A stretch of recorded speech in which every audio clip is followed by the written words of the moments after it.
Hello and welcome to Zerogokin Reviews. Today we'll be looking at the figma Fluted armor from the Demon's Souls remake.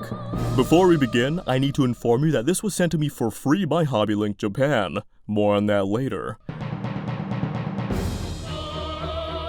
Demon's Souls is a game that I have a lot of opinions about, and also haven't played. The only PlayStation I ever owned was a portable that some kid borrowed, but I have seen people play these games, and I gotta say, the remake has some incredible fidelity. Bluepoint's got that tech on point. The original, on the other hand, looks fucking terrible.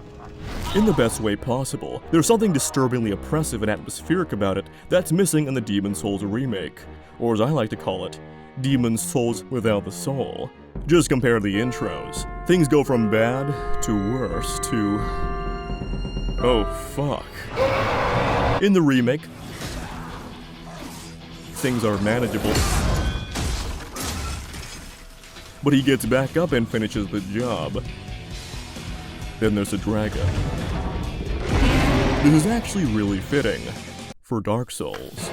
But this is Demon's Souls. From what I understand, when you get knocked down, shit has a tendency to get harder. I can honestly keep going, but we need to talk about how this looks.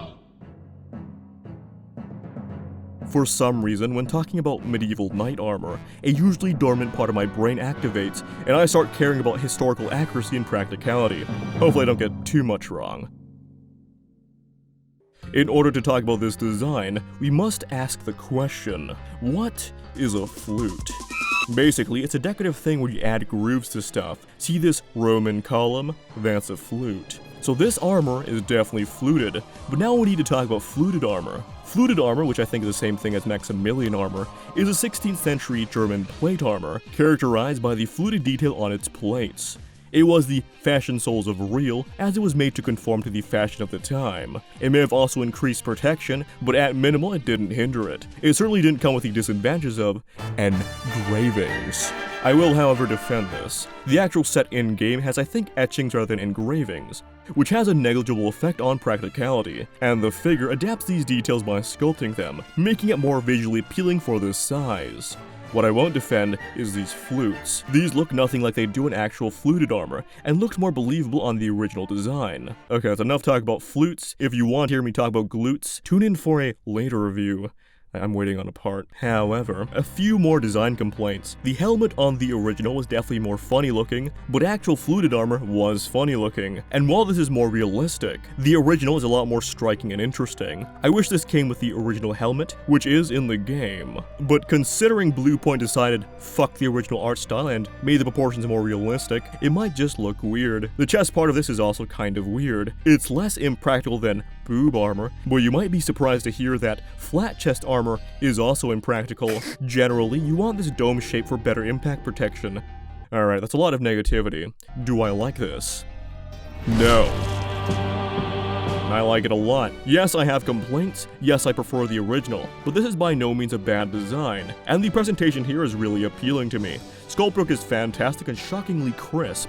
Look at that. The silvery metal is really nice, however, the painting and finish doesn't really match the look of the game, but does remind me a lot of the look of armors in Dark Souls. Even this plain brown for the pants resemble the muddy textures of the older Souls games, which I grew up with the first Dark Souls game, so I absolutely love this. However, there is something that they got completely wrong. The neck here isn't exposed, which looks fucking terrible and is honestly the most egregious design failure in the remake version, so good shit, Max Factory.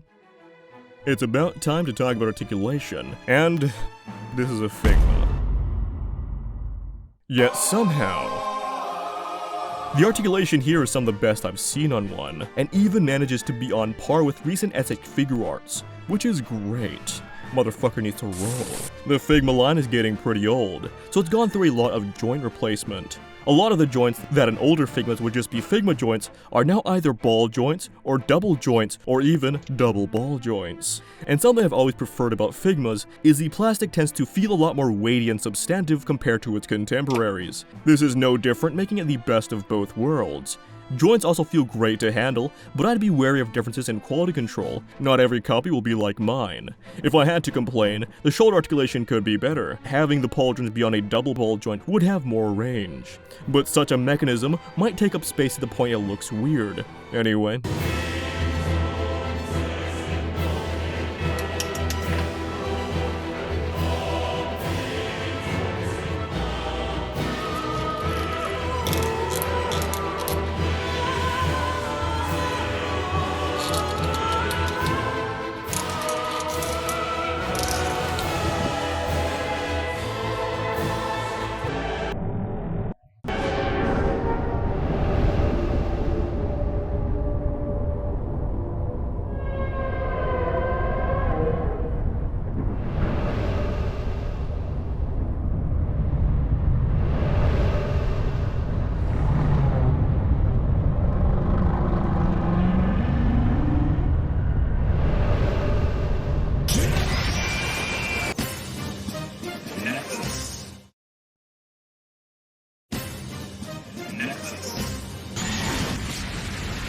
As previously mentioned, no head option despite existing in-game options. Of course, you get some hands, mostly to hold stuff like this. Finally, some good fucking food. I've had enough of this weeb trash. The Knight Sword is a bit more fantasy-pilled, but it's not bad at all. On the other hand, the large sword of Moonlight is mega fantasy-pilled and iconic. It's been a staple since Kingsfield, and I love it so fucking much. As a figure, it's about as good as it can be, without some crazy painting going on. I think they're already painting over a clear part. Check this shit out. For the last sword, large hammer, channel your inner Pyramid Head, cause it's meat cleaver time. Surprisingly, the figure can hold these swords really well. I wish there was a way to attach the big sword to his back, ideally with magnets, but arguably he shouldn't even be able to lift these to begin with. At least you can attach the shield to his back. First of all, this is what a kite shield actually looks like. This is more of a heater shield. Secondly, this looks pretty good, even if the metal rim is unnecessary and would just slow you down. Not to mention whatever this is. The weight of it would be completely unwieldy. If you ever got the impression that knights were really slow, you've been lied to. Regardless, this looks cool, so I forgive you. I gotta say though, stuff being too heavy is like whatever, but even if you're the chosen tarnished undead slayer hunter of demons, you still want your stuff to work properly. What's sort of a consistent, probably mistake in these Souls games is that this is not how you wield heater shields, or almost any other shield at that. With just one handle like this, shit will not stay in place. I will say though, holding it this way is cooler. So, forget everything I just said. Here, I'll help. This is an iron knuckle. As in an iron knuckle. Motherfucker's gonna straight you out, gay boy. So the good smell bonus is another one of these, which honestly is a pretty good way to do it. It's something I'd think it's cool to have two of, but not enough that its absence would make me feel anything. Speaking of not feeling things, Stan. Guts, Mazinger, Ludens. Overall, this is surprisingly pretty great. I was honestly expecting to be a lot more mixed about this. Alright, I got this for free. I don't think my opinion would be that different if I did pay for it, but the price is definitely the biggest turnoff. Luckily, you don't have to pay the full amount. If you get this from HobbyLink Japan, use my code ZeroFigma to get 5% off. Oh shit, I'm sorry.